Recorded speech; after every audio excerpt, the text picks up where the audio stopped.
Everyone who's participating in this online debate was emailed by the coordinator, Professor Schatz, with the email that states that 30 seconds leeway is allowed. Just because the opposition cannot recall receiving it does not mean that it was not sent out. To avoid any confusion, I'll provide the link that will have the email.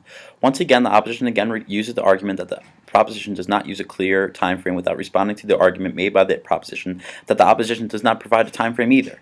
Once again, just like the opening opposition argument, he states that I failed to provide a constructive argument. But once again, I will state that my argument is that the International Court of Justice needs to continue to have more of an active role in abolishing the rights of the Japanese fishing laws by eliminating the loopholes that give way to the further slaughtering of these precious creatures, similar to the actions taken with JARPA.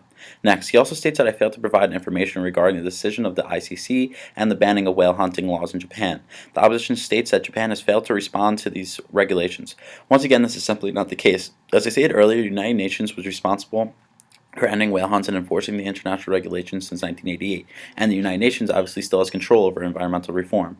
So the fact that there was a sudden switch from the hunting of whales to the hunting of dolphins proves that the influence of the United Nations plays a major role. Furthermore, the decision of the United Nations to end the Taiji dolphin hunt would have similar effects.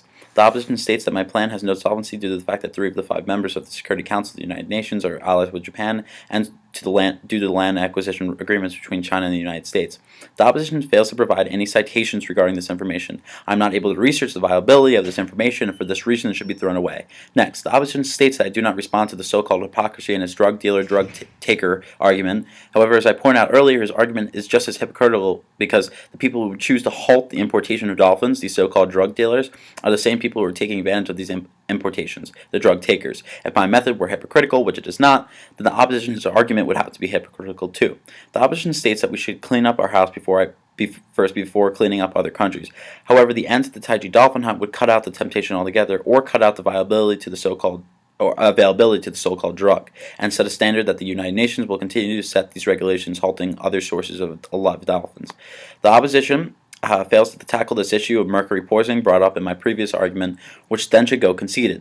The opposition's ideas to halt the importations may help other countries, but it will not spare the Japanese citizens of the contaminated meat that is still in circulation. The International Court of Justice should end the Taiji dolphin hunt altogether to not only deplete the number of dolphins slaughtered, but also preserve the health of Japanese citizens.